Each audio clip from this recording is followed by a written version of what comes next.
Bem-vinda e bem-vindo. Se você mora no Brasil, bem-vinda e bem-vindo. Você conhece essa birosca em que a gente vive.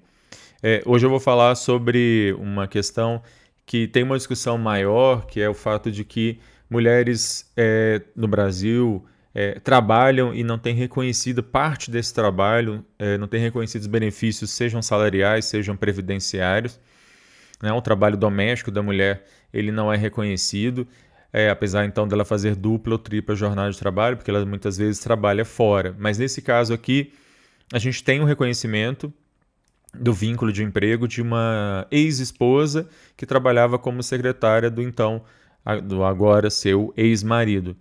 E a Justiça do Trabalho reconheceu esse vínculo. Bom, Birosca News é esse quadro que eu faço todas as semanas, falando de questões de direito, e esse conteúdo fica disponível no youtube.com/Alexandre Bahia, assim como o podcast do Birosca News, disponível em várias plataformas. Se você gostar desse conteúdo, curta, compartilhe. Todas as semanas, pelo menos mais 2 conteúdos vão ao ar.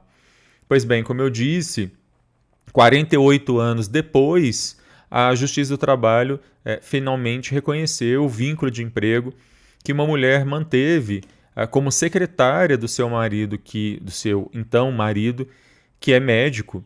Ela trabalhou para esse médico de julho de 1976 até o final de dezembro de 2007, foram 31 anos. Posteriormente, em 2024, eles se divorciaram. E aí, então, a secretária, a ex-mulher, ajuizou uma ação contra o seu ex-marido para que exatamente fosse reconhecido esse vínculo de emprego, esses 31 anos em que ela trabalhou como secretária e não teve isso reconhecido na sua carteira de trabalho, que afeta, tem questões diretas aí quanto à possibilidade dela poder se aposentar, por exemplo. Na primeira instância ela perdeu, mas o Tribunal Regional do Trabalho da 2ª Região de São Paulo reconheceu esse vínculo de emprego, alegando que, apesar de haver particularidades ali na forma como ela exercia a profissão de secretária, então o marido, seu chefe, permitia que ela pudesse se ausentar por razões domésticas e mesmo viagem de férias, alguma coisa assim, mas que isso estava exatamente dentro dos requisitos, mesmo apesar disso, estava dentro dos requisitos que configuram uma relação de emprego, ou seja, a habitualidade, a subordinação e a onerosidade. E, portanto, presentes esses 3 requisitos, caracteriza-se a relação de emprego.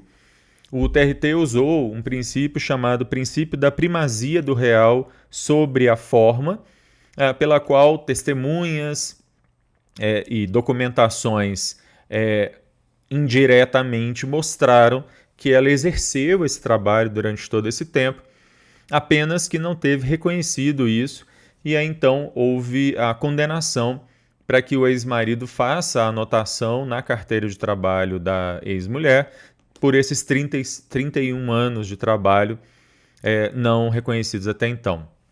Como eu disse, essa é uma decisão bastante interessante, que ainda está longe de ser o ideal. A gente ainda tem uma discussão muito mais ampla sobre esses tempos mortos aí não reconhecidos de trabalho da mulher, mas de qualquer forma já é uma superação também de uma resistência que muitas vezes há em tribunais do trabalho no Brasil, quando existe essa relação de emprego, entre aspas, que envolve cônjuges, ou que envolve ascendente com descendente, enfim, e isso normalmente não é reconhecido. E felizmente nesse caso houve esse reconhecimento. Bom, eu vou ficando por aqui. Se você gostou desse conteúdo, curta, compartilhe. A qualquer momento eu volto falando de mais alguma questão maluca, absurda, estapafúrdia que acontece nessa birosca de país. Tchau.